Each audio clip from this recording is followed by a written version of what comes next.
I make hundreds and thousands, not hundreds of thousands, but I make hundreds and thousands on TikTok, and I still be going to the food pantry, and I still be going to the darn community refrigerator, and that's where I'm about to go now. So come with me to the darn community refrigerator. Yep.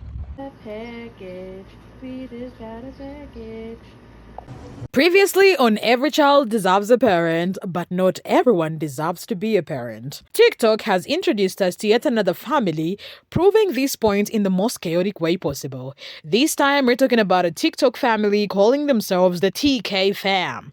Parents of 4 children, making them a family of 6. And honestly, this family might be even worse than the infamous Resilient Jenkins. The Jenkins may have set the standard for questionable parenting online, but the TK fam seems determined to outdo them. TikTok has become a stage where families perform their lives for content, but with the TK fam, the spotlight reveals troubling patterns: unstable income, misplaced priorities, rejected responsibilities, and kids caught in the middle. The deeper we dive, the more it becomes clear. This isn't just another messy TikTok story. This is about the choices parents make and how those choices ripple through their children's lives. The TK fam are a young couple, both in their early 20s, raising 4 children in a household that's already bursting at the seams. On TikTok, they portray themselves as relatable, fun-loving parents who are doing their best. The kind of family that laughs through struggles, captures everyday moments, and shares their journey as young parents with thousands of followers.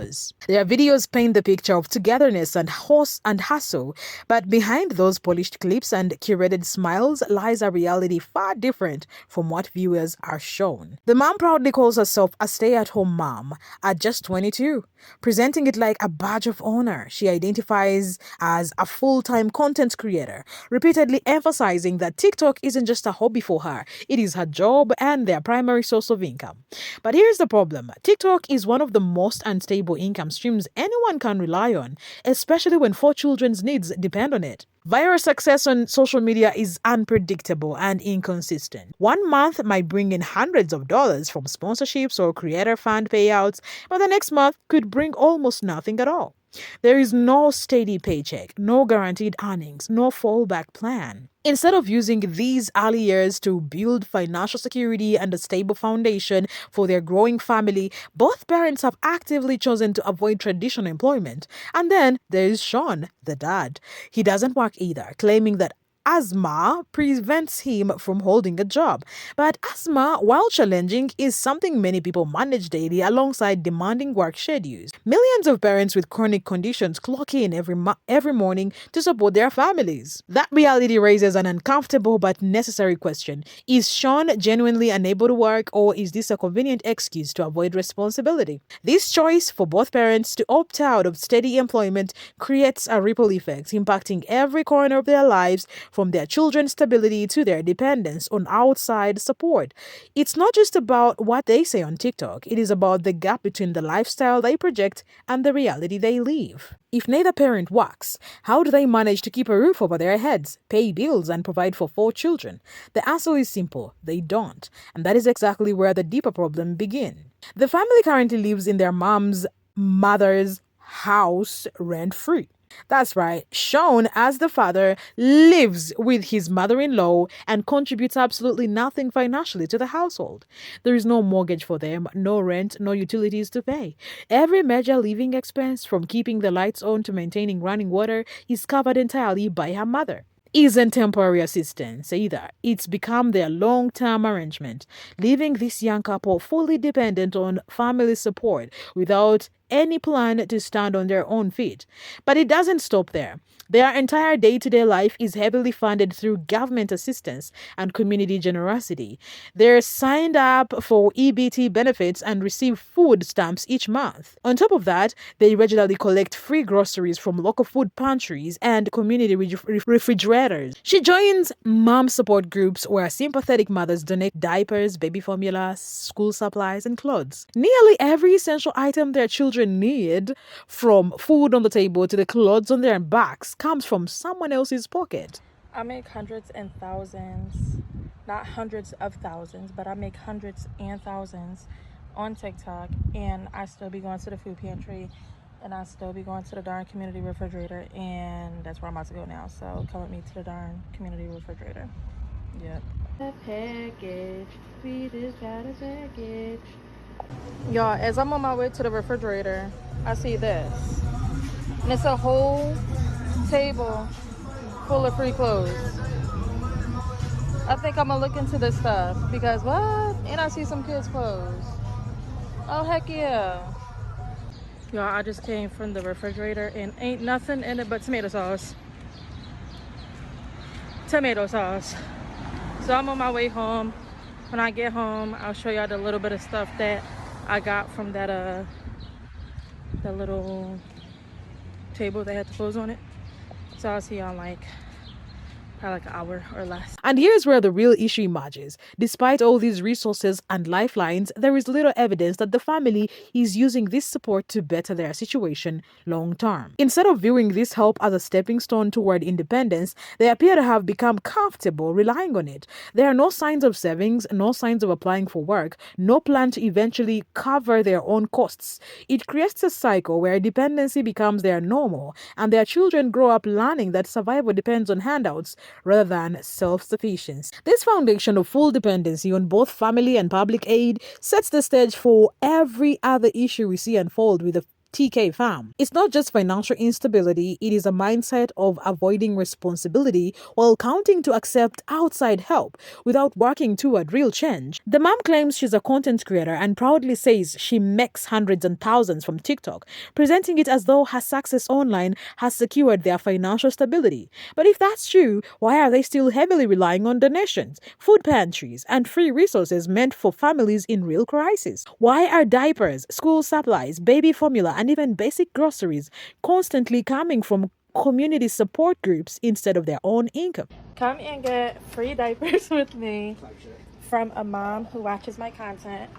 She gave me free diapers before, but she said the next time she gets them, she'll, look out for me. So I'm on my way. I'm waiting for my Uber. I think it's down the street. And, oh, yep, I see it. And, yeah, let's go get some free diapers for my babes.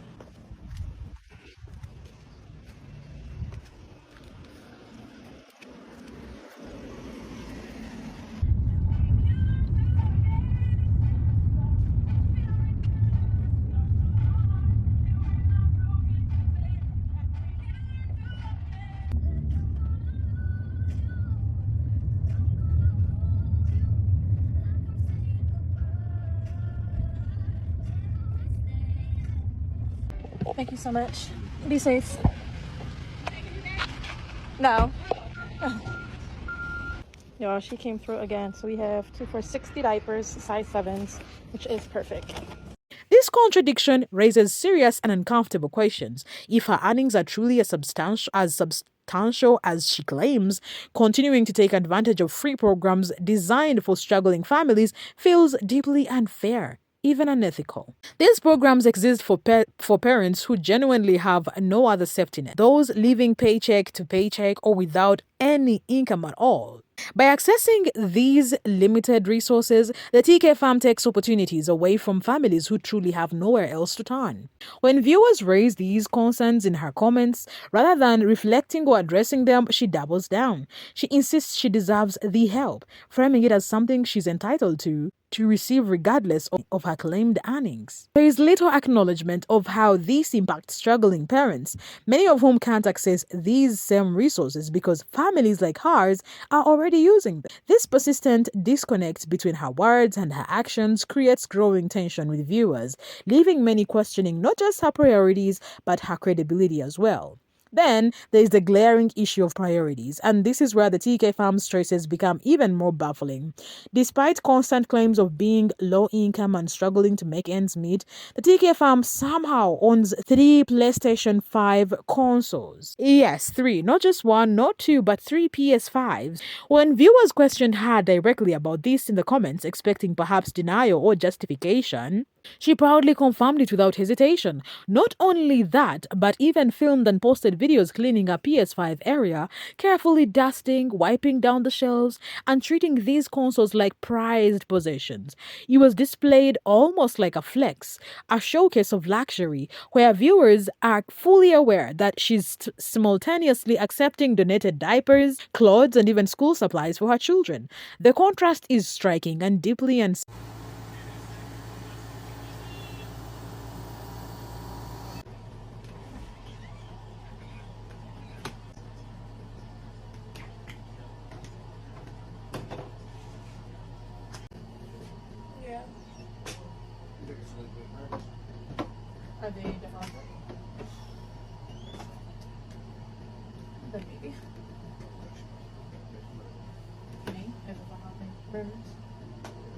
in the video.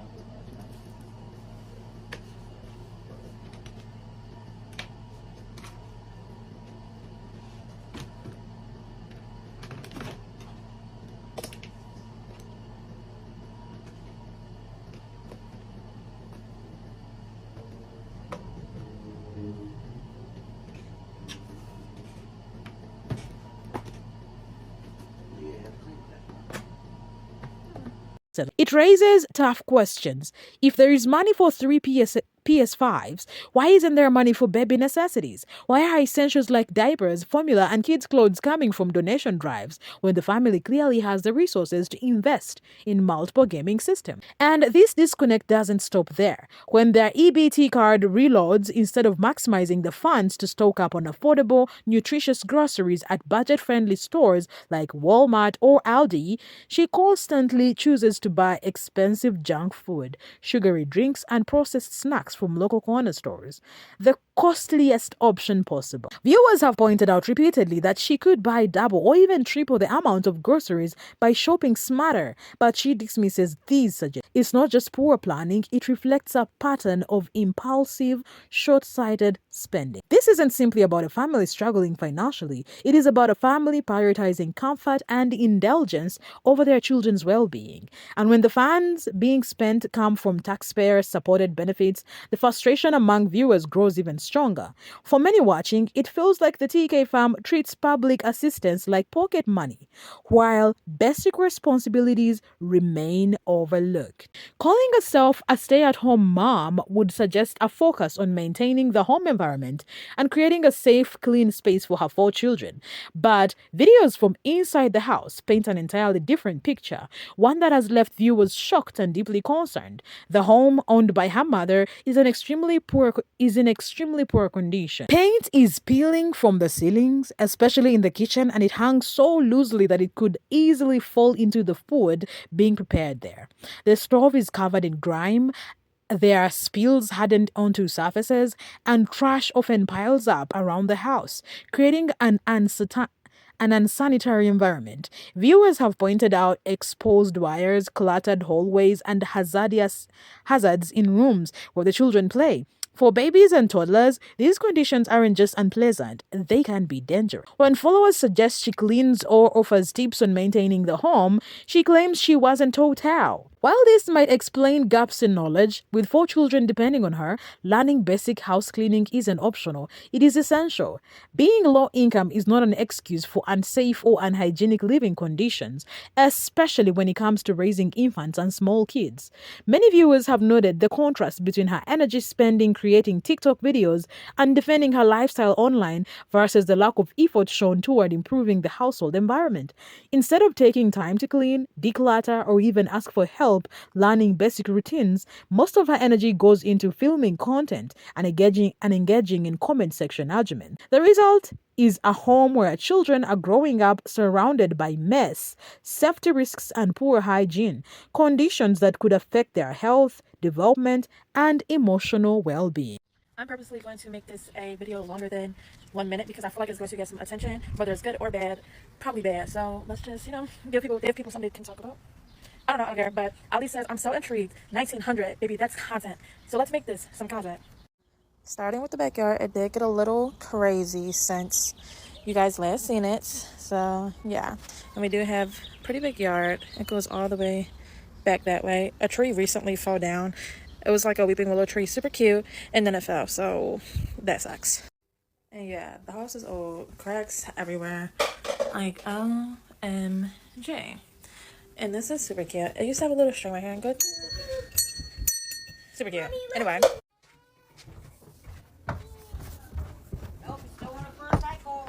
Okay.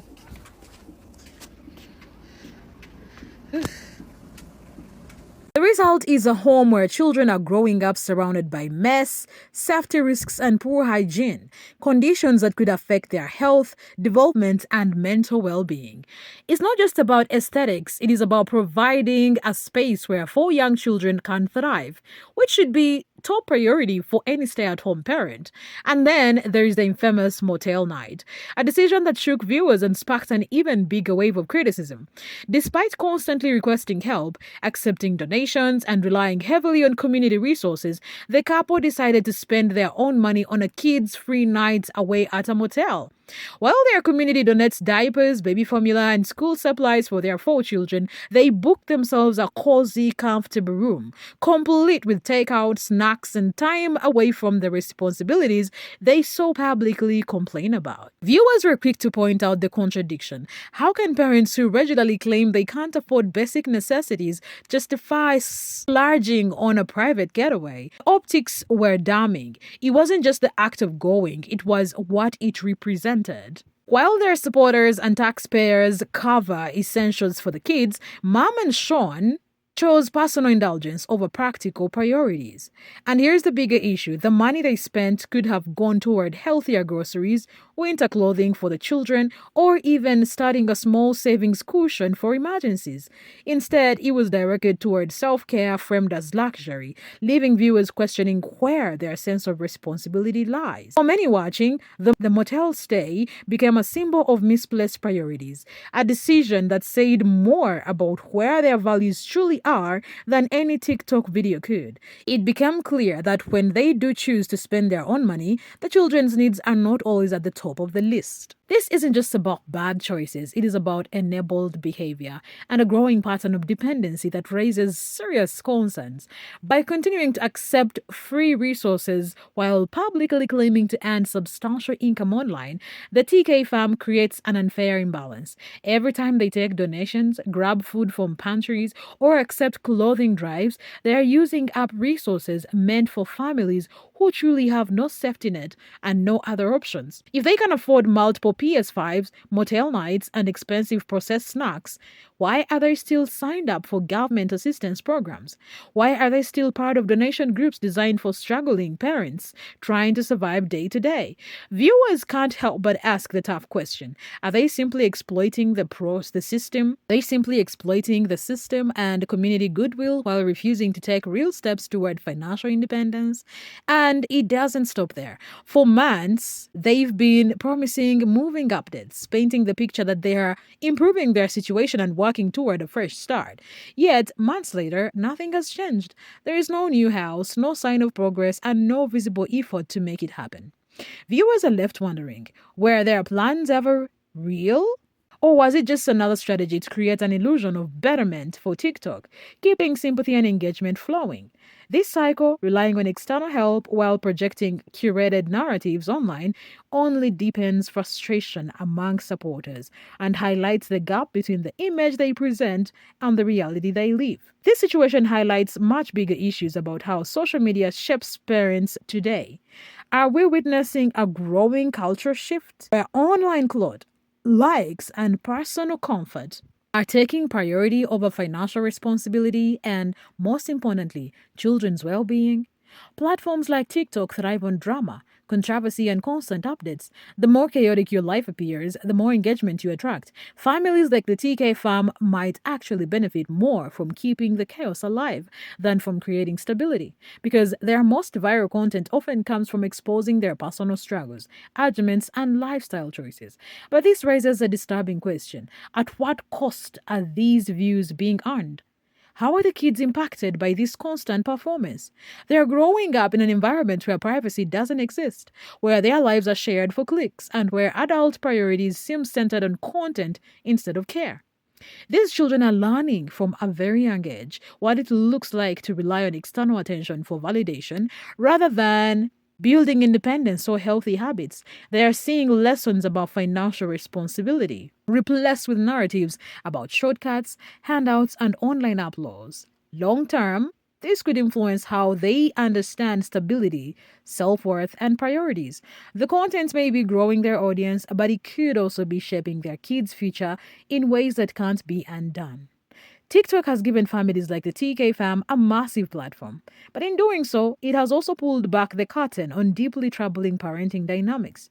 These aren't just content creators creating content, they are real parents making choices that have long lasting consequences for their children's well being, stability, and future. Every decision they make, from refusing traditional employment to relying on donations, prioritizing luxuries over necessities, and broadcasting their personal life for clout, ripples out far beyond their household. It impacts their kids, their supporters, and even the struggling families who lose access to limited resources because of choices like these. So now we turn to you, the jury. Should taxpayers and donation groups continue supporting a couple that chooses not to work while spending money on personal indulgences? Should parents be allowed to prioritize gaming consoles, motel nights, and impulsive spending while relying on public assistance and community generosity? Or is this yet another example of how social media has blurred and maybe even erased the line between genuine need and entitlement? The jury, that's you, will decide because these aren't just viral moments, they are real life choices shaping real children's futures.